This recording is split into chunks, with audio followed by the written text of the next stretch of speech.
ही एक कथा मी लिहिली आज 10 मार्च 2026 रोजी. ही कथा मी लिहिली आणि त्या कथेला मी नाव दिलं सार्वजनिक. होय, आपण बसने किंवा रेल्वेने प्रवास करतो, मधून करतो प्रवास, तर ही सरकार निर्मित सार्वजनिक मालमत्ता असते. म्हणजे कोणाच्या वैयक्तिक मालकीची ही वाहने नसतात.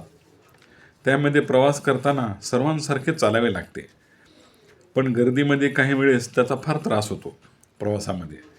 मी एकदा बसने प्रवास करत असताना माझ्याजवळच एक कोणीतरी ठोंब्या बसला होता. ठोंब्या, रुमण्या.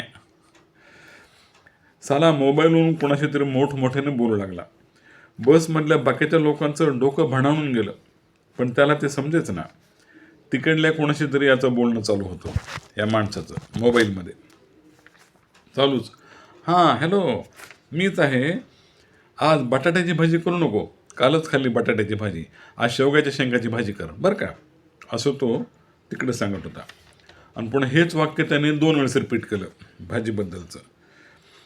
मी त्याला चिडून म्हणणार होतो, मी त्या माणसाला चिडून म्हणणार होतो, अरे बाबा, शेवग्याच्या शेंगाची भाजी तुला मी आणून देतो, पण आधी तो मोबाईल बंद कर बरं, डोकं ठणकायले, असं मी त्याला म्हणणार होतो. पण मग झालं काय, त्यांचा संवाद बंद झाला, ह्याचा आणि तिकडचा. जवळ बसलेल्या सगळ्या प्रवाशांचं डोकं दुखणं एकदम थांबलं आणि त्यांनी सुटकेचा निश्वास सोडला. असो, पुढच्या बाजूला असलेल्या 2 सीटवर एक वेगळाच प्रकार चालला होता.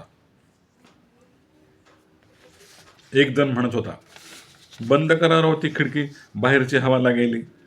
त्यावर दुसरा म्हणाला, अहो इथे गरमायले राव, आम्हाला राहू दे ती खिडकी उघडी, कशाला बंद करता, उघडा. पहिला म्हणाला, मला थंडी वाजायली.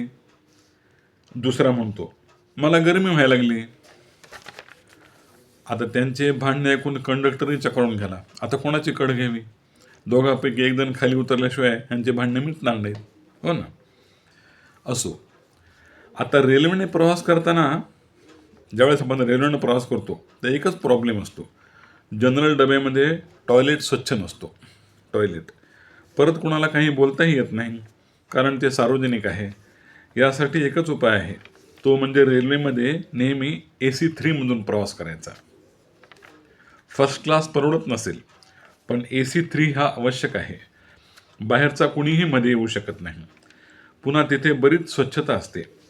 4 पैसे जास्त जातात, but it gives us pleasure, हो ना. आता इकडे पहा, बसने प्रवास करणारे काही महाभाग तर असे आहेत की